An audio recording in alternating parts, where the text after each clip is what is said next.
Aduh. Wah, tar. Enggak, soalnya gini, ini kan lagi pandemi maksud gua. Jadi takutnya secara nggak sengaja keluar. Jadi gua tutup aja lah. Kita ngobrol gini aja, nggak apa-apa juga lah.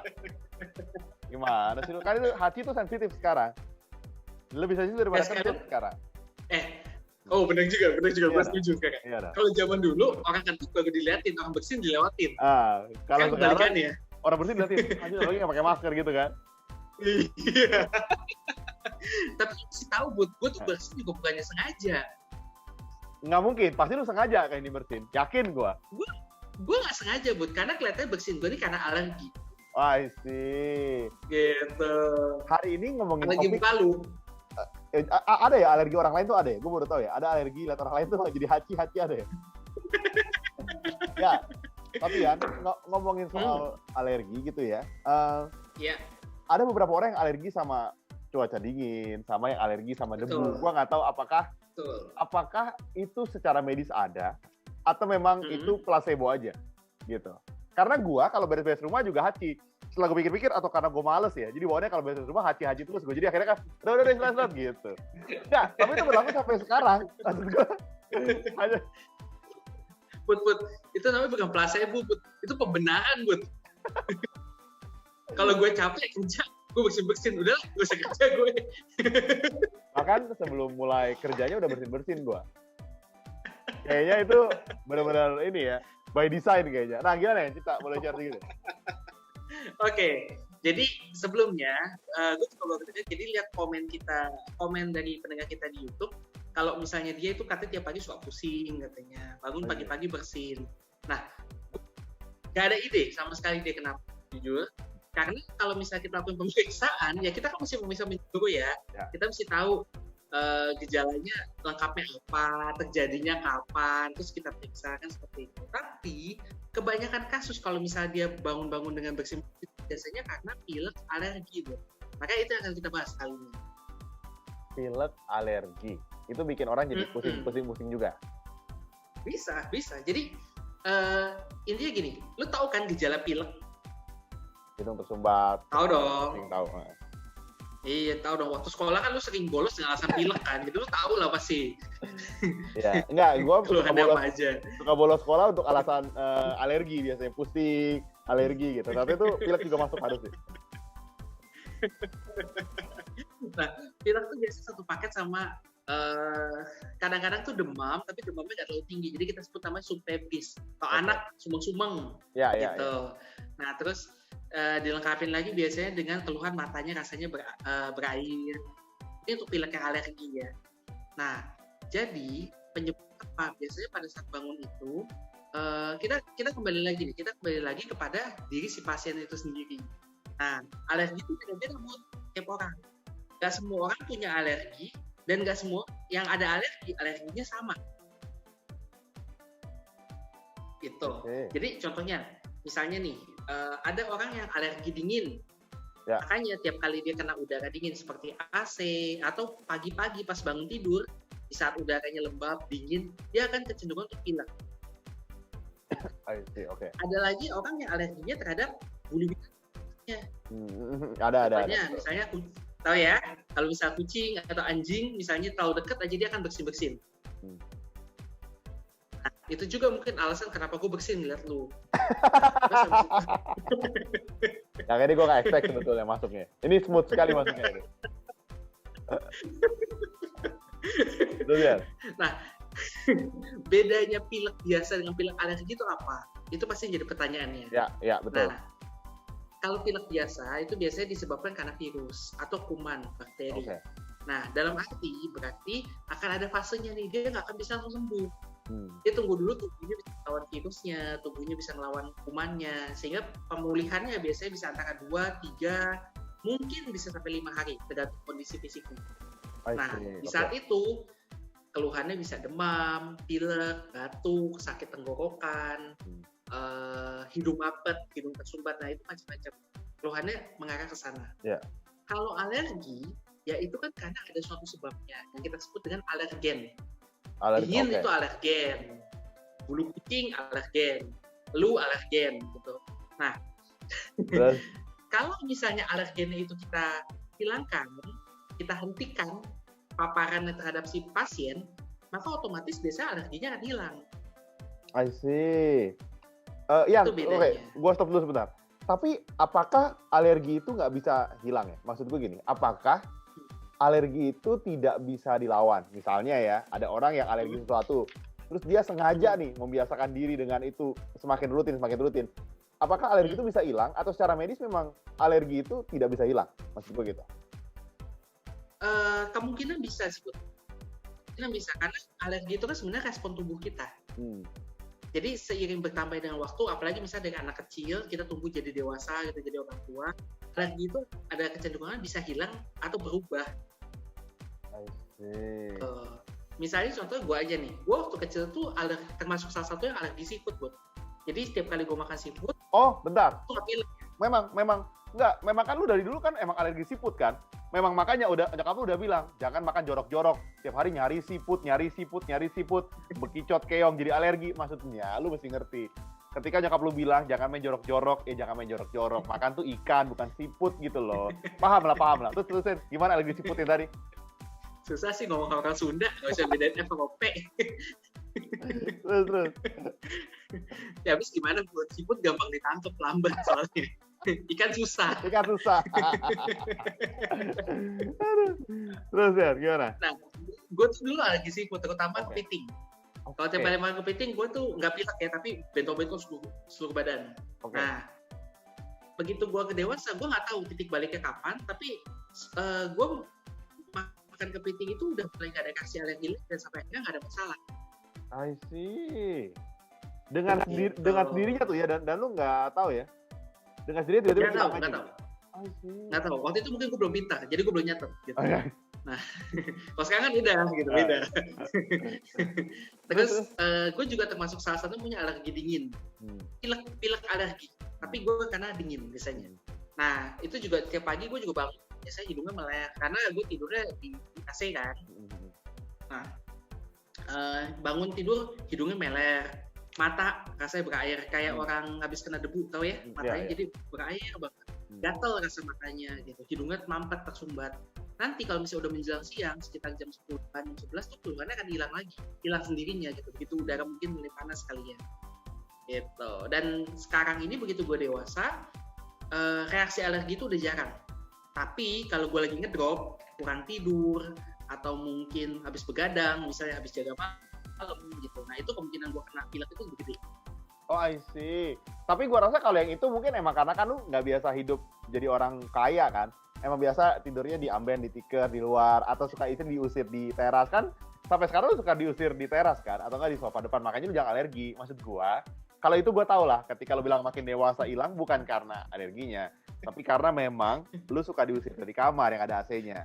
Makanya nggak alergi. Itu kita paham lah. Jangan dibahas lah gitu-gitu mah. Nggak apa-apa ya. Ya lu harapin apa sih, Bud? Masih kecil aja gue makan seafood. Ya, tapi by the way ngomong-ngomong soal alergi, maksud gue gini. Apakah, kan kadang-kadang gitu ya, reaksi alergi itu kan muncul setelah ada pemicunya. Misalnya kita tahu kita alergi setelah kita sesuatu. Yeah. Bisa nggak sih secara medis dicek nih, cek darah nih, diketahui, oh lu nih alergi A, B, C gitu. Bisa nggak sih gitu? Atau nggak ada alat nih? Ada, Bu. Untuk tahu alerginya? Bisa. Nama pemeriksaan itu prick test.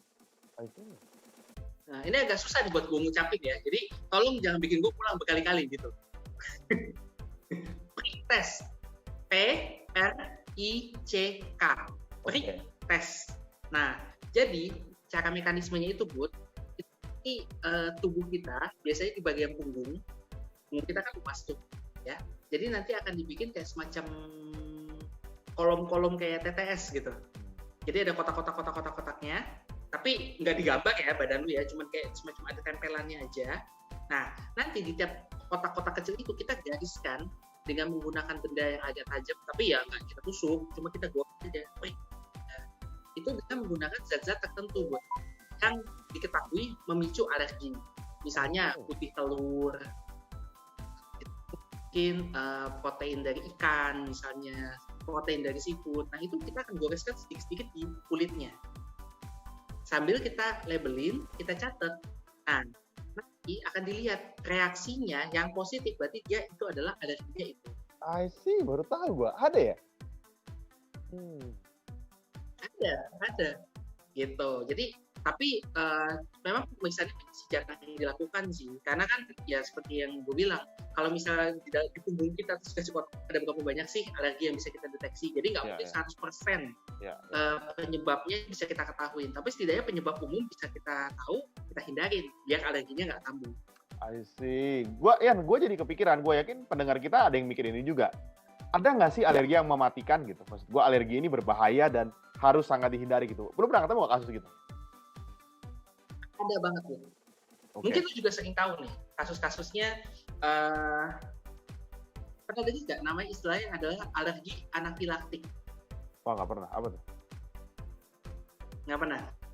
Jadi kalau kasusnya aja deh. Jadi misalnya nih ya, mungkin lu juga pasti pernah dengar nih kasus-kasus yang dibawa ke meja hukum, memberikan suatu obat terhadap pasien. Pasiennya tiba-tiba menjadi karena reaksi alergi. Kayak gitu. Pernah.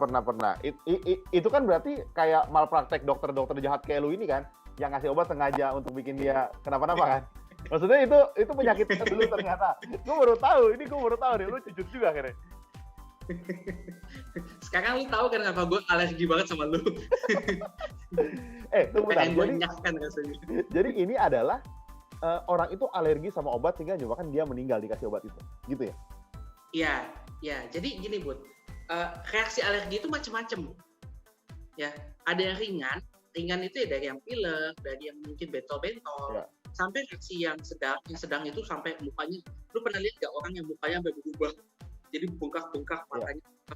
Karena reaksi alergi itu sedang ya masuknya ya, sampai berat, di mana bengkaknya itu bisa sampai ke tenggorokan. Karena di alergi itu. Nah, bisa juga terjadi shock, di mana terjadi gangguan pada keseimbangan tubuhnya, pompa jantungnya, pembuluh darahnya, semua itu akhirnya down, sehingga pasien itu masuk ke kondisi yang namanya kita sebut shock. Nah, itu adalah kondisi-kondisi yang berbahaya dan bisa menyebabkan kematian kalau nggak ditangani segera. Nah, repotnya pada pemberian obat itu, kita kan nggak pernah tahu pasien ini alergi atau enggak pada obat yang belum pernah dikasih. Iya, betul. Iya kan? Oke, misalnya gini Bud, lu buka obat ke gue, nggak mungkin. Reaksi... Itu nggak mungkin. Lu pilihan terakhir gue pasti.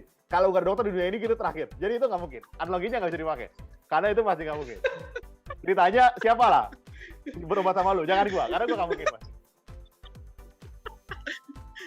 Yaudah, gue ganti skenario-nya. Ceritanya lu memohon-mohon buat gue obatin. Nah, terus akhirnya dengan berat hati gue obatin gitu. Nah, gue kasih obat nih, misalnya lu belum pernah minum, kita sama-sama nggak tahu, lu nggak tahu, gue juga nggak tahu gitu kan. Nah, tapi biasanya dokternya akan menjelaskan, Bu, obat ini kemungkinan bisa efek samping alergi. Kalau gatel, ya jangan dilanjutin. Apalagi kalau sesak napas langsung ketemu dokternya. Biasanya sih ada kata seperti itu ya. Untuk obatnya potensi alerginya tinggi, antibiotik biasanya. Oh gitu. Nah, kemudian kita kasih nih ke lu. Kita kasih ke lu. Biasanya kita observasi. Kalau lu dirawat, yang repot adalah kalau lu pulang ke rumah, kan kita nggak bisa lihat. Nah, di sana itu pasti dokter pesen kan, kalau misalnya ada reaksi seperti ini, obatnya jangan dihabisin, jangan diminum lagi. Kalau berat langsung ketemu dokter. Nah itu bisa terjadi, Bud. Misalnya lu gua kasih obat, ya kan? Terus habis itu di rumah selalu minum obat, mata jadi makin bengkak, rasanya kok gatel-gatel. Itu reaksi alergi yang lu nggak tahu. Sama-sama nggak tahu nih, lu dan gue nggak tahu gitu karena belum pernah ada historinya, belum ada riwayatnya. Nah, setelah itu kejadian, barulah si pasien itu wajib untuk ngasih tahu ke dokter-dokter selanjutnya, dok, saya ini alergi obat ini. Biar kedepannya nggak kejadian lagi. Gitu. Gua sih kayaknya ngalamin itu ya. Jadi gue punya dokter dulu ya. Gue kayaknya ke dia tuh kalau sakit panas dalam biasa lah, demam meriang kan ke dia biasa, penyakit anak-anak lah kadang-kadang tenggorokan. Nah, ada satu obat yang gue kalau minum itu selalu mata gue bengkak. Jadi udah kejadian sampai 3 kali selalu. Dan akhirnya gue bilang, dok, saya alergi. Terus gue bilang dia, dok, saya ini alergi obat dokter, tapi saya nggak tahu obat dokter yang mana. Yang saya tahu, dokter bilang waktu itu saya alergi anjing. Akhirnya dokter pisahkan obatnya. Nah, gue nggak tahu tuh dia kasih yang mana. sejak saat itu pokoknya gue jadi nggak bengkak lagi matanya. Tapi gue ngalamin tuh, emang bengkaknya parah banget sampai nggak bisa lihat. Gue sempet bawa ke UGD karena gue takut, gue pikir kan ada apa-apa. Ternyata dia bilang, oh nggak, ini alergi aja, obatnya stop minum aja. Akhirnya done gitu. Bener sih. Nah, itu reaksi alerginya, Bud. BTW, kasih tau gue dong, kalau lu ngeselin jadi gue bisa ada obatnya. Tidak mungkin. Karena gue tidak mungkin berubah sama lu tuh udah tidak mungkin. Kalau nggak ada dokter di dunia ini, pilihan terakhir banget loh. Obatnya tinggal digerus, masukin dikit ke minuman gitu kan gampang. Ya, kita kan nggak bakal ketemu lagi karena nggak bakal ketemu lagi. By the way kan, berarti kalau pendengar kita yang request ini nanya, berarti sebetulnya harusnya dia punya jawaban. Entah dia memang alergi, tapi lu mesti tahu sifatnya gimana. Kalau itu continue setiap hari misalnya, berarti kemungkinan lu alergi gitu kan. Tapi kalau emang cuma dalam kondisi tertentu, 3 hari selesai, habis itu nggak kambuh, berarti emang bukan alergi, emang kondisi lagi drop aja mungkin. Sehingga kan bisa gitu, iya kan? Iya. Yang repot dari alergi itu, Bud, adalah kita mesti cari tahu alergennya itu apa. Kalau kita lihat textbooknya sih gampang. Kayak lu bilang kan, bersih-bersih debu, oke, gitu. Dingin, oke, gampang. Tapi kadang-kadang untuk bisa menemukannya itu susah. Jadi, kalau misalnya lu mau tahu lu alergi atau enggak, lu coba, misalnya gini, setiap pagi bangun tidur, lu selalu pilek, misalnya. Berarti solusinya, buat tahu itu alergi atau enggak, lu pindah tempat tidur. Di kamar lu, serius. Kenapa? Kenapa? Karena kadang-kadang orang suka nggak sadar kamarnya itu ternyata kotor berdebu. Satu. Misalnya menggunakan kipas anginnya kotor, ada debunya. Atau misalnya menggunakan AC, AC-nya nggak pernah dibersihin, ya kan? Nah, terus itu baru dari faktor debu. Bicara tentang deterjen misalnya, sabun cuci yang dipakai untuk nyuci sarung bantalnya, terus bahan material dari guling dan kasurnya. Nah, itu semua itu bisa berfaktor untuk mempengaruhi alerginya, gitu. Jadi sebenarnya kalau pada pasien untuk mencari penyebab alerginya itu agak susah sebenarnya. I see. Oke. Dan gue baru tahu ternyata alergi itu menular lewat Zoom ternyata. Jadi gue baru tahu ternyata sifat-sifat jahat dan busuk ini menular ternyata. Ternyata gue jadi bersin-bersin juga. Gak enak sekarang badan gue nih jadinya. Dan daripada terjadi masalah, udahin aja deh, Yan. Karena gue kayaknya gak enak nih kondisinya nih. Buat teman-teman, kita akan tayang tiap Senin dan Kamis. Jadi, tapi tenang aja, kalau ini dipublish di YouTube, ini kan udah sifatnya udah offline. Jadi kalian gak bakal kena. Nah, kalau online gini, itu bahaya. Jadi kalian kalau ketemu dokter yang kayak depan ini, Adrian ini, kalian mesti agak jauh sedikit. Pakai masker, pakai face shield, karena bahaya. Ini aja gue gak pakai nih. Gue langsung, nggak bisa. Jadi gue itu aja, ada tambahan nggak dari lo? Ya gue juga sama, dapat alergi anjing juga kayaknya. Jadi mudah-mudahan sih menjawab topiknya. Tapi kalau misalnya untuk sobat kecil yang lain, kalau misalnya memang belum menjawab, saran gue sih kalau memang keluhan itu mengganggu banget, ya wajib dikatakan. Gitu, walaupun gue kece gitu, gue tahu gitu, tapi nggak bisa gue gitu kan, karena dokter itu untuk menentukan diagnosa harus melalui pemeriksaan juga, sehingga kita susah nih kalau misalnya kita harus memberikan diagnosa tertentu, cuma bisa memberikan saran dan usul aja gitu. Jadi thank you banget teman-teman semua yang udah request. Sampai situ aja, sampai ketemu di episode minggu depan. Stay healthy, stay alive, bye.